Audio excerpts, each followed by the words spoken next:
আজকে দ্বিতীয় পর্যায়ের নির্বাচনে সভাপতি পদে একজন নমিনেশন পেপার সাবমিট করেছিলেন।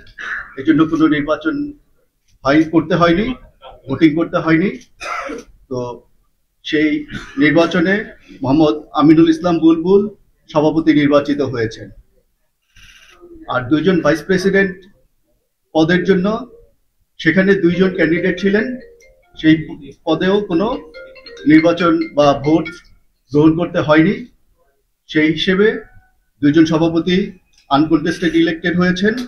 একজন হচ্ছেন মোহাম্মদ সাখাওয়াত হোসেন ক্যাটাগরি 1 থেকে, আর ক্যাটাগরি 2 থেকে ফারুক আহমেদ সাহেব।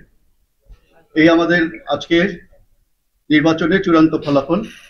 আমরা প্রথম থেকে সুষ্ঠু নির্বাচন করার চেষ্টা করেছি এবং শেষ পর্যন্ত সুষ্ঠু নির্বাচন করেছি।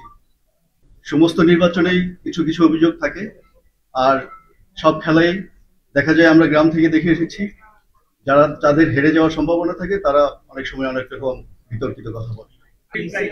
আপনারা জানেন নির্বাচন কমিশনের কাজ হচ্ছে প্রথমত শিডিউল ডিক্লেয়ার করা, তারপরে যখন খসড়া ভোটার তালিকা তৈরি হয় সেটার উপরে আপত্তি হয়, সেই আপত্তিটা নির্বাচন কমিশন শুনে।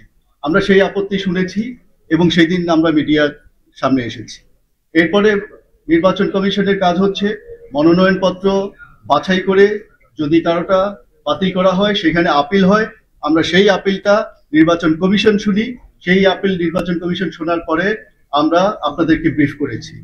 আজকে আমাদের থার্ড ফাংশন, এর মাঝখানে যত কাজ হয়েছে আপনারা যদি শিডিউল চেক করেন দেখবেন যে সেগুলি হচ্ছে প্রিজাইডিং অফিসার, রিটার্নিং অফিসারদের কাজ। সো রিটার্নিং অফিসারদের, প্রিজাইডিং অফিসারের কাজের রেজাল্ট যদি আমাদের কাছ থেকে জানতে চান সেটা আমরা দিতে পারবো না। এজন্য আমরা ওই সময়টাতে আপনাদের ফোন পিক করিনি।